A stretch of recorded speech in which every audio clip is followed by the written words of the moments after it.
Oke, Assalamualaikum warahmatullahi wabarakatuh. Jumpa lagi dengan saya Serpit Ahmad, masih di pelajaran yang sama yaitu matematika. Dan kali ini masih di materi yang sama yaitu Teorema Pitagoras, materi kelas 8 ya, semester 2. Nah, pertemuan sebelumnya kalian sudah melihat video tentang sejarah Teorema Pitagoras beserta pembuktian Teorema Pitagoras. Nah, sekarang saya tinggal mengulang kembali ya. Jadi Teorema Pitagoras itu seperti apa sih?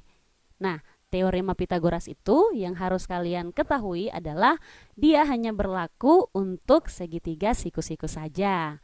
Kalau segitiga yang lain, teorema Pitagoras tidak bisa kita gunakan. Nah, di segitiga siku-siku ini, karena ada 3 buah sisinya, maka ada yang dikatakan sisi miring, yaitu sisi yang terpanjang. Di sini simbolnya adalah C. Boleh pakai simbol apa saja, boleh M, N, O. Kebetulan saya di sini pakai C. Jadi sisi miringnya adalah sisi yang terpanjang dari sisi yang lainnya. Dan sisi yang lainnya ini merupakan sisi penyikunya, yaitu A dan B. Bagaimana jika gambar segitiganya kita balik atau kita putar? Maka untuk menentukan sisi miring itu, karena tidak selamanya ya gambarnya sisi miring itu posisinya miring. Jadi sisi miring itu bisa kalian ketahui dengan cara melihat sudut siku-sikunya. Sudut siku-sikunya kan yang ini. Nah, sisi yang berada tepat di depan sudut siku-siku itulah yang dikatakan sisi miring. Gitu. Bagaimana sih bunyinya teorema Pitagoras?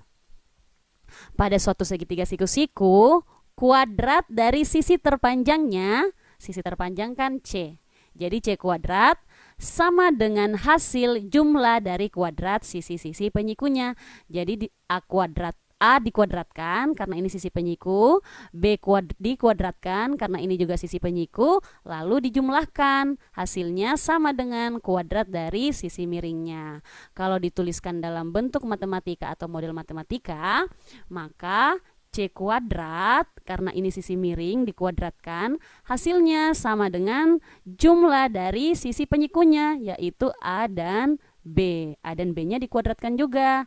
Nah, untuk menentukan panjang sisi miring, karena ini masih pangkat 2 ya, jadi kita harus hilangkan pangkat 2-nya terlebih dahulu. Caranya tetap masih dijumlahkan kuadrat dari sisi penyikunya, setelah dijumlahkan baru deh diakarkan. Nah, itu cara menentukan panjang sisi miring. Bagaimana jika yang ditanyakan adalah sisi penyikunya? A atau B yang ditanyakan? Gimana ya? Nah, karena sisi penyiku ini merupakan sisi yang lebih pendek dibanding sisi miringnya, maka untuk menentukan sisi penyikunya, kalau saya tuliskan dalam bentuk matematika, jika ingin menentukan panjang sisi A, dia harus dikurangkan karena sisinya pendek. Yang mengurang adalah sisi miring. Jadi C kuadrat dikurangi sisi yang lainnya, yaitu B kuadrat. Jadi untuk menghilangkan kuadrat dari A, tentu saja kita harus akarkan.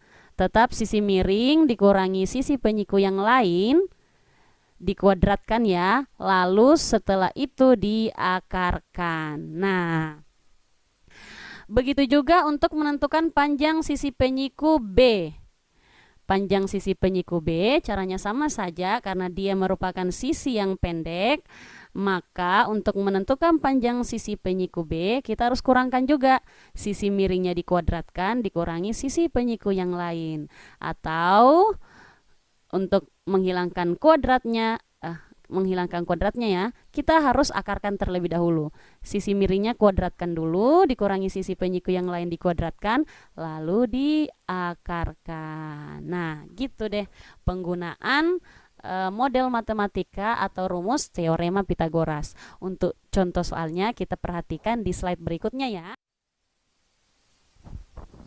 Oke, contohnya perhatikan segitiga berikut. Panjang sisi penyikunya 5 meter dan 12 meter. Pertanyaannya, tentukan panjang sisi miring atau hipotenusanya. Di gambar ini adalah nilai C.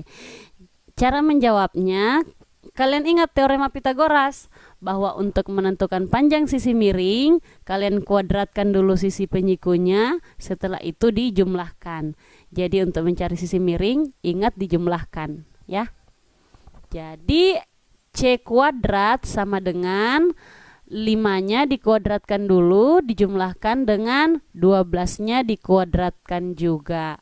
5 kuadrat sama dengan 5 kali 5, 25, ditambah 12 kuadrat, 12 kali 12, hasilnya 144, dijumlahkan menjadi 169. Karena ini masih C kuadrat, maka untuk mencari nilai C atau sisi miring, kita akarkan dulu 169-nya. Akar 169 adalah 13, karena 13 kali 13 sama dengan 169. Jadi panjang hipotenusa segitiga tersebut adalah 13 meter.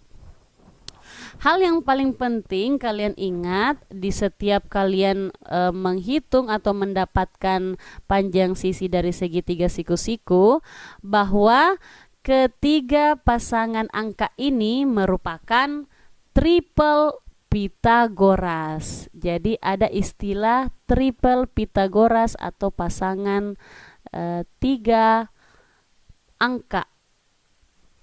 Salah satunya adalah 5, 12, dan 13.